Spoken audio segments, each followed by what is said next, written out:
By now, I'm sure you've heard of the group known as Antifa. And also, I'm pretty sure that you've heard by the media and other leftists out there, leftist politicians and so on, that Antifa is not really a group. Antifa is just a, bunch of people who don't believe in fascism, but they're anti-fascists. That's what Antifa means, right? Anti-fascist? Sure. But here's the problem with that. No, Antifa is extremely organized. They're extremely networked. They are very, very good at what they do. And I'm just going to go ahead and give you guys some examples to show that I'm not really just talking out of my ass here. I'm actually going to give you documented proof and video proof of what I am speaking on. So being somebody who has gone out and filmed these protests, these riots, these engagements that Antifa has been involved in, I am a targeted individual, mainly because I am right of center.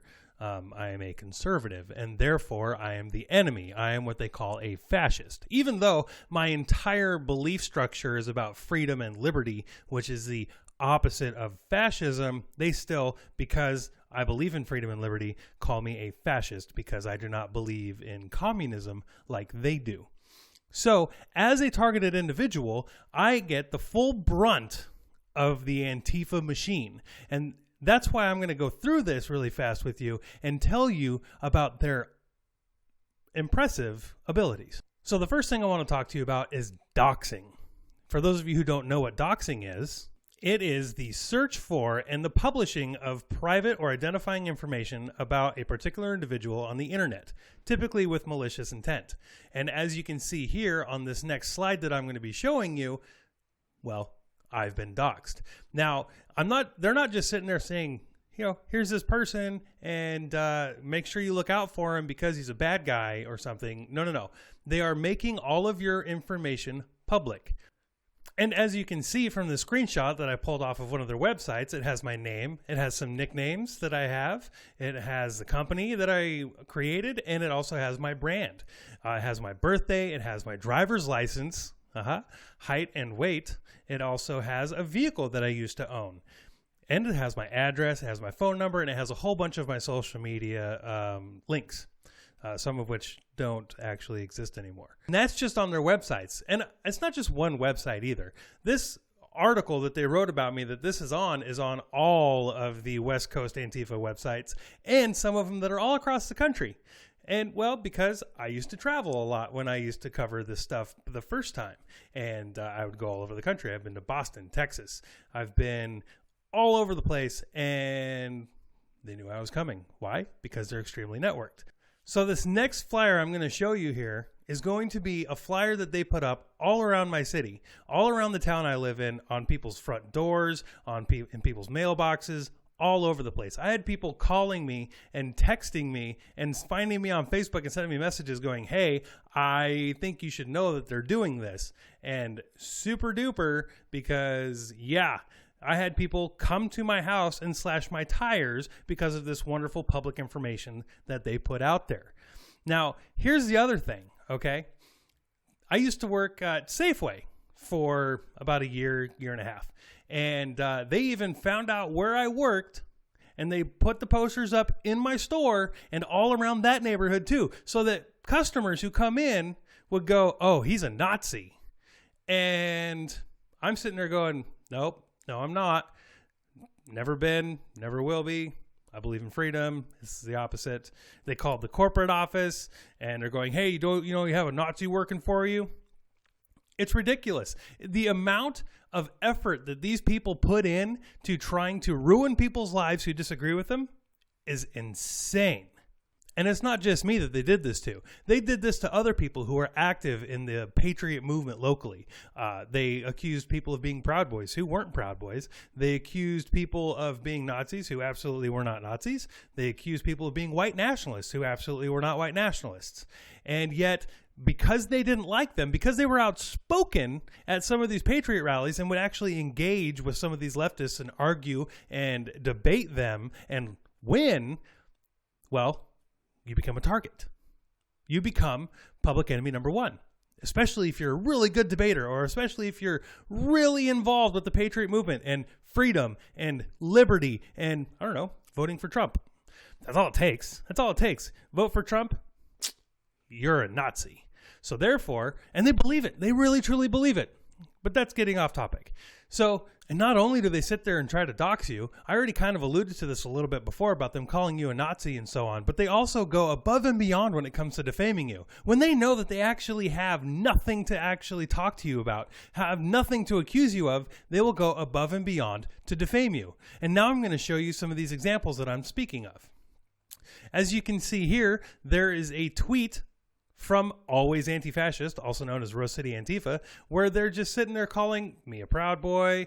They're saying that that I'm a domestic abuser who hit and pushed and kicked her, which is not true by any stretch of the imagination. And their only evidence of this is some incredibly, hilariously, horribly photoshopped court document where it's 2 lines and it says, he hit me and kicked me and abused me. And the funniest thing about it, as you can see here, the lines don't line up with the number lines. Weird, right? Yeah, no, that looks totally legit. And it's redacted. How crazy is that? But anyway, let's go ahead and just continue here. As you can see here, here's another tweet by another anti-fascist group that says, Safeway Store 400 Vancouver, Washington has a star employee who is a known white supremacist and a violent domestic abusing Proud Boy with newly granted hate group status. Not safe for the public, not now, not ever. #0 tolerance. Fun fact, CSC Media Group currently is majority black. How weird is that, right? We have more black people that work for CSC Media Group and the Common Sense Conservative than white people. Huh. Wow. Not to mention I married a Mexican and I have a whole bunch of black family members, but you know what? Yeah, I'm a white supremacist. No, stupid. But again, it doesn't matter what the truth is. It doesn't matter what reality is. What matters is they destroy you. Period. No ifs, ands, or buts about it. Facts doesn't matter. Truth doesn't matter. All it matters is I don't like you. You don't agree with me. And so I'm going to do everything I can to destroy your life. But it gets even deeper than that. So I go out and I film, correct? Yes, I do. I go out and film. I am a targeted individual, so I have to hide my identity. So I have to go out there and black blocked or in a disguise of some sort. But either way, it's dangerous for me to go out and film these riots and these events. So they go above and beyond even more by if somebody recognizes me or somebody finds me, this is what they do. They put a tweet out and they say Robert Zerfing, Patriot Prayer affiliate here, and black block and gas extinguished. I don't know what that means because I don't have a gas extinguisher. And it says feds out of Portland. And then of course that was retweeted by another anti-fascist saying Robert Zerfing, aka Common Sense Conservative. Robert Zerfing is a propagandist affiliated with the Proud Boys and Patriot Prayer. Nope, that's not true at all. But hey, it's okay. You can believe whatever you want because it doesn't matter what the truth is, like I said. So they don't just do these passive threats where they sit there and go, hey, here he is, wink, wink, nudge, nudge. This is what he looks like. This is what he's going out like. They also actually come to your house. They actually assault people. They actually do property damage and so on. This first little slide I'm going to show you right now is a post that I put up of, well, a whole bunch of tires that got slashed. And in this post, it says, this is the cowardice known as the left, y'all. All 4 tires slashed. This is the true face of fascism. This is the true face of hate. If you don't agree with them, they threaten you, damage your property, and even assault. It is truly a shame that conservatives have sat down on their couches for so long that they have allowed the left to fester and grow to the extreme. And this next one here, this is when Antifa actually came to my house. And I wrote, when Antifa comes to your house, slashes your valve stems to make it so you can't go to your own rally to demand justice, that tells you all you need to know about why conservatives need to start standing up and demanding change. And just so you know that I'm not, making this up that they came to my house, here's a post that they put out on their website bragging about it. And it says, these particular people we have visited have been particularly violent and dangerous, not to mention particularly welcoming to outrageous fascists and neo-Nazis. Or, as in the case of Jacob Andrew Farmer and Robert Zerfing, are outright fascists and make no effort to hide it. Our crews took to their neighborhoods, informational flyers in hand, to inform their neighbors about who those people are, what they've been up to, and where they live. We feel people should know if their neighbor is a white supremacist or fascist sympathizer. We think that confronting fascists in the streets is vital, but we also think that a diversity of tactics are important. And we found that outing them to their neighbors was easy and hopefully effective. Feel free to replicate and repeat. And then, of course, there's a list of us, and they have some of our addresses on there. Most of the addresses, though, that they visited were incorrect. So they don't really care, though, because all they did was slander a whole bunch of people over nothing. Now, in this next little part here, I'm going to talk about their networking and communication skills. These people are extremely organized. Don't ever let anybody, any politician, any news outlet tell you otherwise. They are extremely organized. Now, since we were just talking about tire slashing, so I'm going to start this off by showing you another tire slashing event. And this tire slashing event happened at the University of Washington, Seattle. And we all went and parked in one spot. We figured we were safe. It was far enough away from the event, and we all went to the event. By the time we came back to the event, all of the vehicles that we drove in, their tires were slashed. Now, how do we know that Antifa did it? Well, first of all, duh. Second of all, they were still there. So when we ended up, confronting them about the tires being slashed, they ended up pepper spraying us. A big fight broke out, and it ended up being a big, giant mess. However, so here's the thing that happens with these people in these events. So when they know an event is coming, they put scouts all over the city. And they're plainclothes people, for the most part, sitting at bus stops, sitting on street corners, and so on with a cell phone in hand. And what they do is they wait for these known vehicles, because they've spent so much time doxing people and finding out what vehicle they drive and their associates. They sit there and wait, and they watch for every car that comes by. And as soon as they find one, they sit there and go, okay, we just saw Robert. He came into town. He's on 3rd and Main, and he's heading east. And then they'll have another scout sitting there, and they'll follow us. They'll just sit there and literally just ping, ping, ping like Battleship, and they'll see where we go and see where we park, because they have these scouts everywhere. And they don't just have phones, they have radios. If you go to any of these events, you will sit there and you will see people walking around with little walkie-talkies in their hand. Now, if they're not a group, if they're not all together, if they're not organized, why would they have radios? And why would they be sitting there talking, going, hey, we need people to go this way and that way, okay? So when the police engage, we need people to go up 4th. Or when we need people to go up to the front now and start throwing stuff. Like, these are things that I've heard while I'm out filming these events, while I'm filming these riots. And I'm witnessing people with radios communicating back and forth, explaining, hey, there's a person over here, he's a problem, send some people over there to deal with that. Hey, this person's streaming, go find them. And that's why I don't do very many live streams at these protests and riots and stuff, because that's how they can find people. They find you by going, all right, there he is. He's right here. Okay, now go send people to go deal with him. It happens. That's a fact. It's the truth.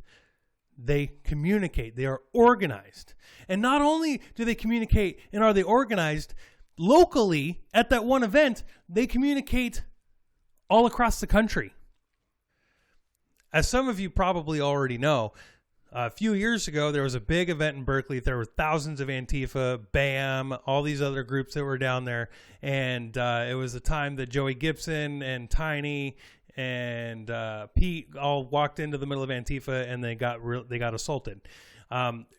During that exact same event, I was actually part of a group of people who were going around trying to rescue other right-wingers who aimlessly walked in thinking that there was an actual event going on and didn't know what they were really walking into. So as we were rescuing people, one of my reporters at the time was brutally beaten up by this group of people because they doxed him. He was black blocked. They knew who he was. They knew his equipment. They watched everything that he did. They knew exactly who he was, and they brutally attacked him. They brutally assaulted him. So we end up finding him.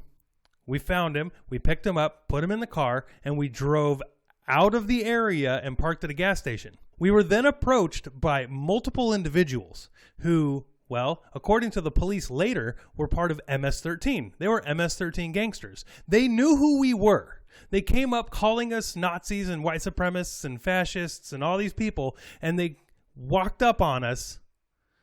We didn't know what they had. We got out of there. We got out of there as quick as we possibly could.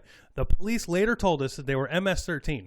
Now, tell me, if you aren't a group, if you're not an organization, how does a violent gang know who we are?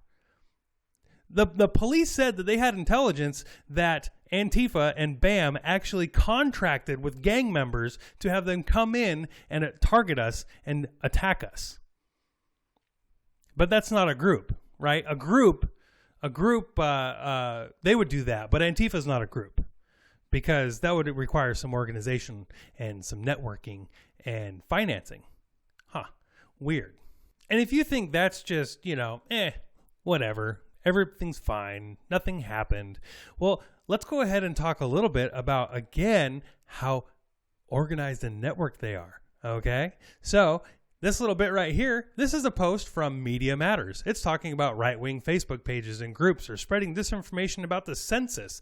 All right? So this is because, they put this out because conservatives are talking about how we shouldn't be putting illegals in our census so they can redistrict and do all this fun stuff.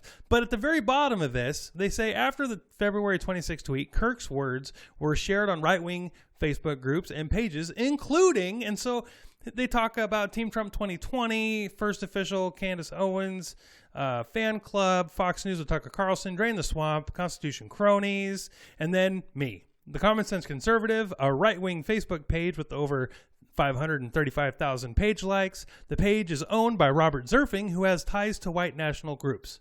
Now, here's the problem. The Common Sense Conservative hyperlink there, that goes to the post where we just shared the tweet. And then the 535,000 page likes hyperlink, that goes to a screenshot of my Facebook page. And then that little guy there that says ties, that goes to the Antifa website where they describe how I'm this horrible white nationalist, Hitler-loving domestic abuser. That's from Media Matters. That's a very widely distributed and read publication. But, let's just go ahead and move on a little bit more. So here's a New York Post article written by Andy No. It says it's headlined, "Inside the Suspicious Rise of Gay Hate Crimes in Portland." And because of this hatred that has been percolated by Antifa and all of these lies that they have sat there and thrown out about me, guess who was suspect number one when it came to these brutal attacks on the LGBTQ community in the Portland metro area? So as you can see from the article I'm showing you right now, one of the men who says he was falsely accused of the panic, Robert Zerfing, a 35-year-old Battleground, Washington resident. He used to attend conservative rallies in the Portland area, but has since renounced the Proud Boys for their involvement in brawls. Jenny Brusso claims that her partner's attackers drove a maroon Bronco or Suburban. Doxers identified that Zerfing owned a maroon SUV and used that as evidence that he was involved in the attacks. Even though the car was repossessed 3 months ago, he showed me one of the many death threats that he now receives. I guess we'll find out when we pay that address a visit. The text reads, 4 hate crimes in the past week you were involved in. Payback's a bitch, mother effer. So... so with that whole doxing thing, you bet I get lots of text messages. I get lots of phone calls, a lot of heavy breathing, voicemails from people saying that they're going to come and kill my family and me, and they're going to hurt people who I'm associated with, all sorts of things, all because of these lies and so on that Antifa has put up about me. And a lot of other people out there are experiencing the exact same thing. Most people have changed their phone numbers at this point and moved. They have literally made people move states because they get so focused on these people and ruining their lives. Just because, again, they believe in freedom and liberty and not subscribe to the communist and Marxist ideology that these people find so alluring. One of their favorite things to do is guilty by association. So just because you're associated with somebody, or you were seen with somebody, or you've spent time with somebody, you are guilty. So one good example of this is Roger Stone. As you can see from this picture, there I am with a couple other people, most of which are Proud Boys, hanging out with Roger Stone. Roger Stone asked us to come do security for him at a speaking event down in Salem, Oregon. Afterwards, we were invited to go have a beer with him and to have a beer. So, who's not going to do that? At the time, he was part of the Trump campaign. He was part of the Trump, entourage. And so, yeah, who would say no to that? Not me, and not most normal people either. Because, hey, guess what? I got to meet Roger Stone. Roger Stone bought me a beer. Sweet, right? But because the left thinks that he's some sort of like horrible right-wing fascist Nazi white supremacist, all of a sudden, just because I was associated with him and there's this picture of me with him, therefore I am just like him. And there's so many delusional, idiotic people out there that also believe the exact same way. Boom, here I am, and again, public enemy number one, because guilty by association. Even though they associate with a lot of horrible people, like, the people who allegedly shot that 14-year-old kid up in Chaz, or, the guy that just stabbed one of my reporters, or, the guy who went and tried bombing the ICE facility in Tacoma. There's so many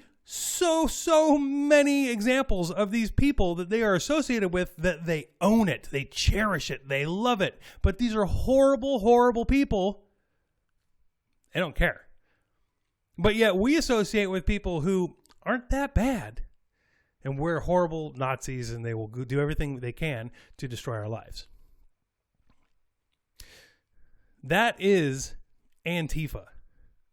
They are a group. They are very well networked. They know what they're doing, and they're very well financed. Don't ever let people tell you otherwise. The truth is there. The facts matter. Just look at the social networking. Look at their websites. Just Google Antifa. You'll learn so much just by Googling Antifa, just by looking at the police reports. And they go, no, see, that's not true. No, look at all of it. The evidence is out there. The tactics that they use is used all across the country. The chants that they use are used all across the country. The fact that they can develop numbers, they can get thousands of people to show up at a moment's notice. At a moment's notice, 10,000 people show up to stand against 12. 30,000 people in Boston to stand against 15 in a day. In less than a day, they got that much of a response. When we were in Berkeley, they had tens of thousands of people to stand against. There's probably 20 people, 20 patriots, 20 right-wingers that went down there. And they got tens of thousands of people to show up at a moment's notice. They have politicians sitting there calling all of us, literally us, me, a white supremacist. Politicians, Maxine Waters, Nancy Pelosi, all of them have said that we are white supremacists, even though we have more diversity and more color on our side than they do in theirs. You have Black Lives Matter speaking out against Antifa because they're a bunch of white kids that are there to destroy the movement. They're taking away from the Black Lives Matter movement. Even their own side acknowledge their existence. Some people on the left are starting to acknowledge that Antifa is a problem, that Antifa, the group, is a problem. Don't ever allow anybody to tell you otherwise, because the truth is there. I have hundreds of videos on my channel that talk about Antifa, that shows you what Antifa does, and they all are the same. They all act the same. If anybody in this country is truly an anti-fascist, If anybody in this country is truly an anti-fascist, and I will say it one more time, if anybody in this country is truly an anti-fascist, they are a conservative, because conservatives believe in freedom and liberty for all. We actually support the Pledge of Allegiance that states that.